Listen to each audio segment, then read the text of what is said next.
ఎన్నికల ముందు హామీలు ఇవ్వడం, తీరా గెలిచాక వాటిని తొంగలోకి తొక్కడం చంద్రబాబుకే సాధ్యం. కాంట్రాక్ట్ అవుట్ సోర్సింగ్లకు ఇచ్చిన హామీని ఇప్పుడు మున్సిపాలిటీ చెత్తబొట్లోకి వెళ్ళిపోయింది. దీంతో ఇకపై నిన్ను నమ్మమ్ము బాబు అంటున్నారు ఉద్యోగులు.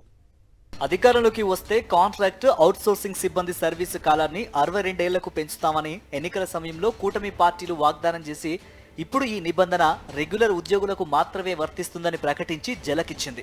ఎన్నో ఏళ్లుగా పురపాలక శాఖలో పనిచేస్తున్న కాంట్రాక్ట్ అవుట్ సోర్సింగ్ సిబ్బందిని మోసం చేసింది. రెగ్యులర్ ఉద్యోగులకు బదులు కాంట్రాక్ట్ అవుట్ సోర్సింగ్ సిబ్బంది నియామకాన్ని ప్రవేశపెట్టింది టీడీపీ ప్రభుత్వమే.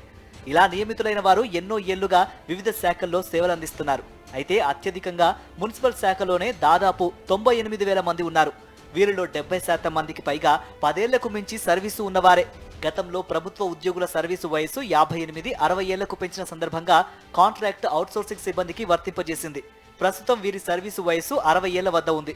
దీనిని 62కు పెంచాలని డిమాండ్ చేస్తూ ఉండడంతో ఎన్నికల సమయంలో కూటమి నేతలు, ముఖ్యంగా చంద్రబాబు ఆ మేరకు హామీ ఇచ్చారు. మున్సిపాలిటీల్లోని కాంట్రాక్ట్ అవుట్సోర్సింగ్ సిబ్బంది రెగ్యులర్ ఉద్యోగులతో సమానంగా సేవలందిస్తున్నారు. కానీ ఉద్యోగ విరమణ ప్రయోజనాలు, గ్రాట్యుటీ, పెన్షన్ వంటివి లేవు.